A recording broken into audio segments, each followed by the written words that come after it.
నమస్తే. మనతో ఉన్నారు చెల్లిపోయిన సూర్యనారాయణమూర్తి గారు. ఓఎన్జీసీలో కానీ ఇతర అనేక దేశాల్లో ఆయన అనేక ఆపరేషన్లో పాల్గొనడం జరిగింది. తాజాగా మన కోనసీమలో ఇరుసమండలో జరిగిన బ్లౌట్ అందరికీ ఆందోళనకు గురిచేస్తుంది. ఇది కొత్త ఏం కాదు, చాలా బ్లౌట్లు జరిగాయి.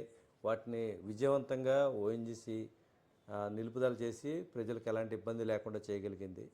అయితే అసలు బ్లౌట్లు ఎందుకు వస్తాయి, వాటి వచ్చినప్పుడు ఏం చేయాలి, ప్రజలు ఏం చేయాలి, అధికారులు ఏం చేస్తారు, ఆ ఆపరేషన్స్ ఎట్లా జరుగుతాయి, ఇవన్నీ తెలుసుకునే ప్రయత్నం. ఆయన చాలా కాలం ఓఎన్జీసీలో పనిచేశారు. ఇతర అనేక దేశాల్లో ఈ ఆపరేషన్స్లో పాల్గొన్న వ్యక్తిగా. నమస్తే సూర్యనారాయణమూర్తి గారు.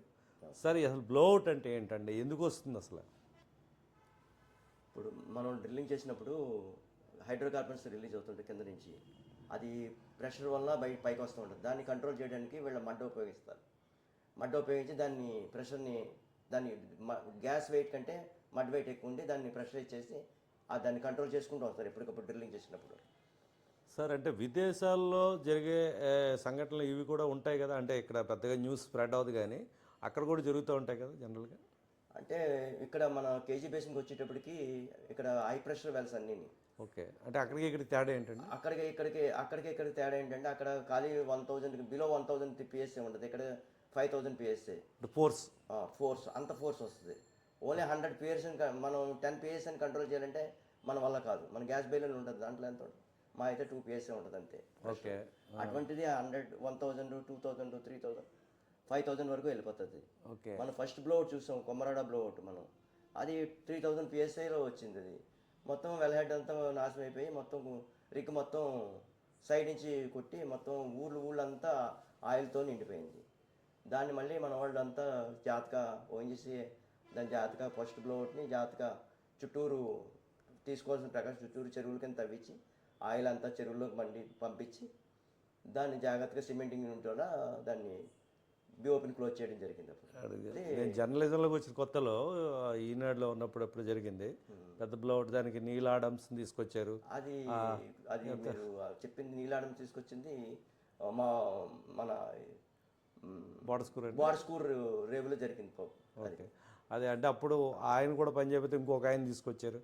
చివరికి ఆపరేషన్స్ ఓఎన్జీసీఏ బాగా కంట్రోల్ చేసింది. అందులో ఉన్నారు ఆపరేషన్స్లో ఉన్నప్పుడు కూడా ఫైర్ డిపార్ట్మెంట్లో పనిచేస్తాను. ఫైర్ డిపార్ట్మెంట్ అంటే ఆ ఎక్విప్మెంట్ అంతా ఏం చేస్తారంటే దీన్ని ఒక అంబ్రెల్లా సృష్టిస్తారు.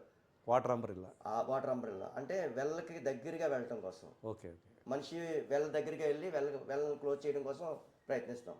ఇప్పుడు మీరు చెప్పినట్టు ఈ బ్లోఅవుట్ ఏంటంటే మొత్తం రిగ్ అంతా కొలాప్స్ అయిపోయి వెల్ల మీద పడిపోయింది. ఆ వెల్ల మీద పడిపోయిన ఏదైతే ఐరన్ రిగ్ మొత్తం ఉన్నదో దాన్ని పార్ట్స్ అన్ని తొలగించాలి.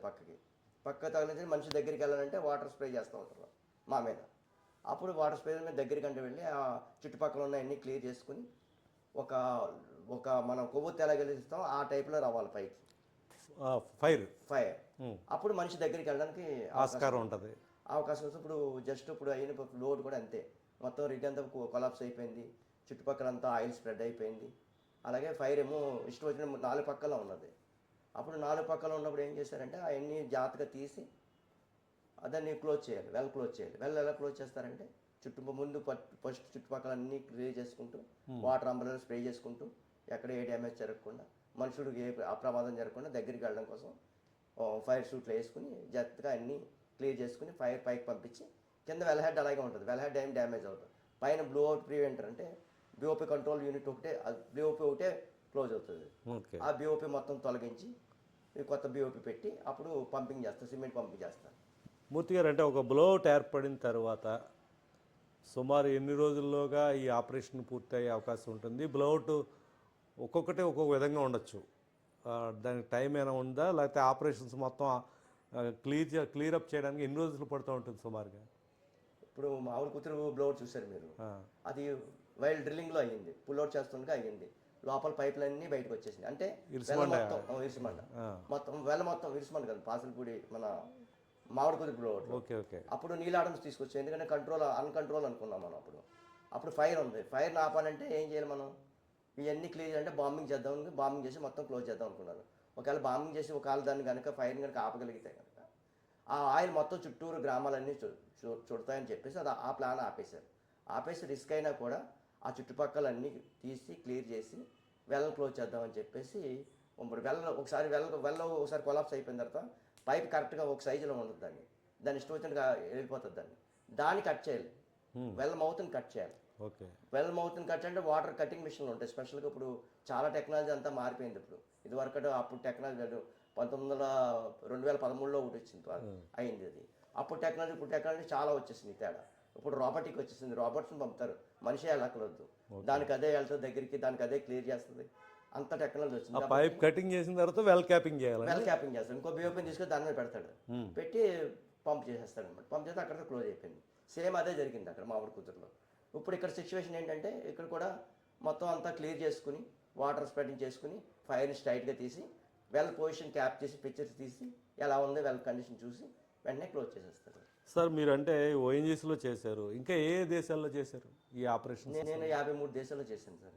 వెనిజులాలో చేశాను, దుబాయ్లో చేశాను, మస్కట్లో చేశాను, కువైట్లో చేశాను, సౌదీ అరేబియాలో చేశాను, ఇరాన్లో చేశాను, అలాగా మొత్తం సింగపూర్లో చేశాను, మలేషియాలో చేశాను, అలా అన్ని దేశాలు తిరిగాను.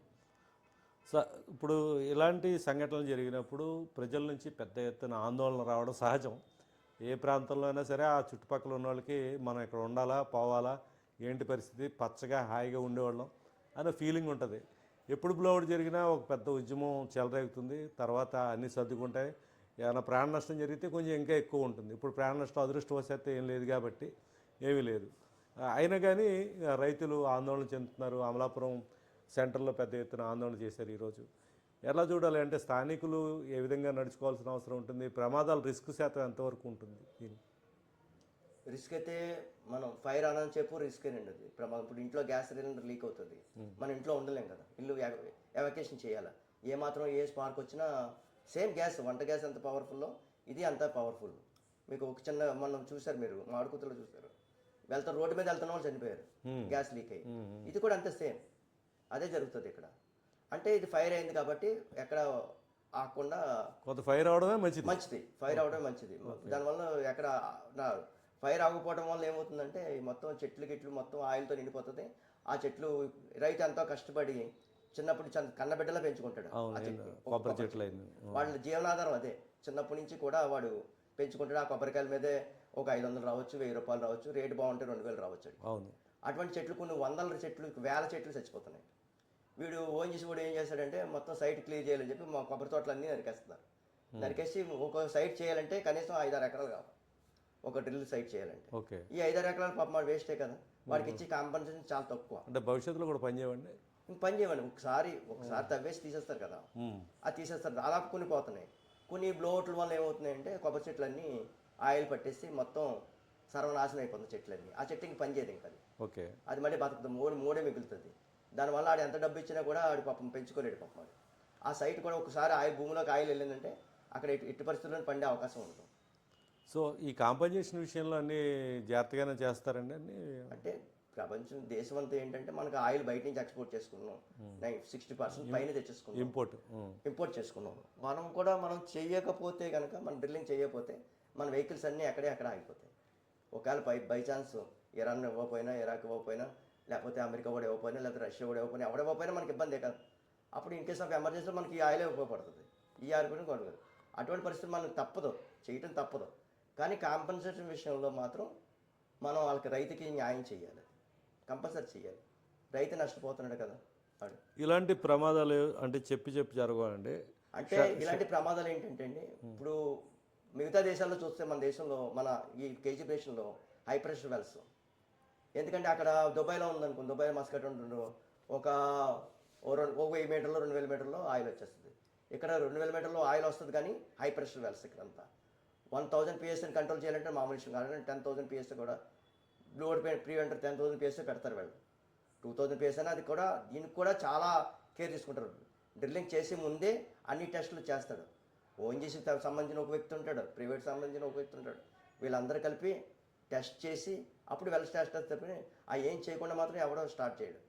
అదృష్టదాటం వీడు ఏంటంటే వీడు వెల్ కిక్ వచ్చిన వెంటనే వీడు క్లోజ్ చేయటం, సరిగా లేకుండా ఇన్స్ట్రక్షన్ లేకుండా చూడటం, ఎక్కడైనా లీకేజ్ ఉండటం, పైప్ లైన్ లీకేజ్ ఉండటం, అందులోకి ఇది పాత వెల్ కాబట్టి ఏదో మిస్టేక్ జరిగి ఉంటుంది. అంటే హ్యూమన్ ఎర్రర్ ఉండొచ్చు, ఉండకపోవచ్చు, మనం చెప్పలేం అది. జనరల్గా ఎక్కువగా నిర్లక్ష్యం వల్ల జరుగుతాయంటారా? అది హ్యూమన్ ఎర్రర్ ఉంటుంది, ఎక్కడైనా ఉంటుంది. ఒక పాసలపూడి బ్లోట్లో కూడా హ్యూమన్ ఎర్రర్ అన్నారు, కానీ వాడు ఏం చేస్తాడు చెప్పండి?